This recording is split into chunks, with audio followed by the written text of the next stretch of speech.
வணக்கம் இனியா. வணக்கம் படுவிகா.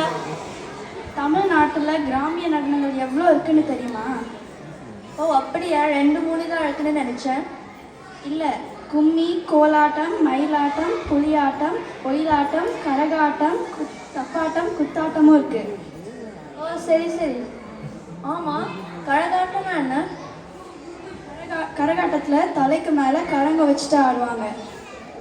ஓ அதுதான் கரகாட்டமா? எனக்கு தெரியுமே, நான் ஊரில் நிறையா பார்த்துருக்கேன். சரி, இதுதான் எல்லாம் இன்னைக்கு ஆட போகிறோமா? இதில் 9 நடனங்கள் இன்னைக்கு ஆட போகிறோம். சரி, ஆரம்பிக்கலாமா? வாங்க.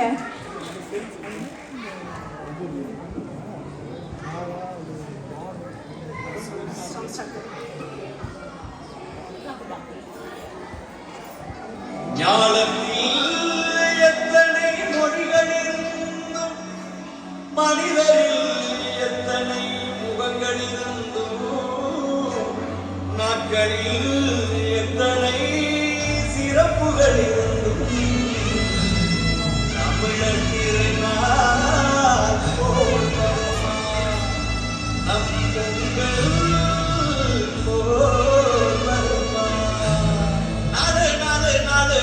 தமிழர் திருநாளு, கேளு கேளு கேளு கேளு தமிழர் புகழ் கேளு. நாலு நாலு நாலு நாலு தமிழர் திருநாளு, கேளு கேளு கேளு கேளு தமிழர் புகழ் கேளு.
சல்லிக்கட்டு கடைய போல துள்ளி துள்ளி ஆடுவோம். வானமண்ண வணங்கிடுவோம், விடிய விடிய மலர்ந்திடுவோம். ஓடி ஆடி வாழ்வ பதிச்சு அன்பில் பட்டு மகிழ்ந்திடுவோம்.